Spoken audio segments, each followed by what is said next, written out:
আপনারা ভিডিওতে যে লোকটিকে দেখতে পাচ্ছেন, প্যান্ট পরা এবং কোট পরা, মাথার চুলগুলা লাল লাল। এই লোকটা জামালপুর রেলওয়ে স্টেশনে ব্ল্যাকে টিকিট বিক্রি করতেছে, জামালপুর টু ঢাকার। তো সে রেল স্টেশনের একদম টিকিট কাউন্টারের সামনেই, যেখানে যাত্রীরা দাঁড়িয়ে টিকিট কিনে, সে সেখানে দাঁড়িয়ে যাত্রীদেরকে অফার করতেছে, ভাই টিকিট লাগবে, টিকিট লাগবে। সেই সাথে এখানে আরো একজন ব্যক্তি আছে, সেও এখানে টিকিট বিক্রি করতেছে।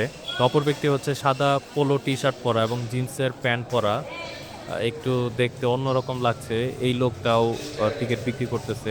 তো আমি যেদিন রেল স্টেশনে যাই সেদিন আমি এই দুইটা লোককে দেখলাম, তারা ফেরি করে টিকিট বিক্রি করতেছে। তো রেল স্টেশনে এইরকম টিকিট বিক্রি এটা অবৈধ। অবৈধ হওয়া সত্ত্বেও টিকিট কাউন্টারের সামনে দাঁড়িয়ে তারা কিভাবে ব্ল্যাকে টিকিট বিক্রি করে এটা আমার জানা নেই। টিকিট ফেরত আপনার কাছে দিছে কে?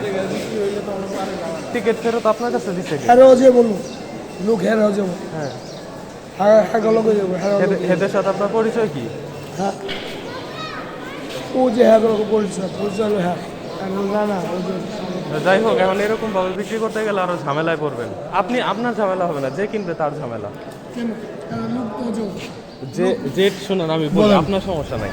আমি আপনার কাছ থেকে সাপোজ টিকিট নিলাম, এখন আমি যে আপনার কাছ থেকে টিকিটটা নিচ্ছি, আপনি আমার একটা টিকিট দিচ্ছেন না? হ্যাঁ এখন টিকিটের মধ্যে কিন্তু এনআইডি নাম্বার লেখা থাকে। যে টিকিট কাটছে তার কিন্তু নাম থাকে।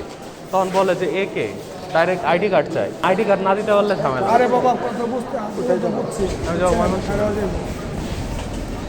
আপনার কাছে টিকিট আছে? হ্যাঁ, ঢাকা ঢাকার টিকিট আছে আপনার কাছে?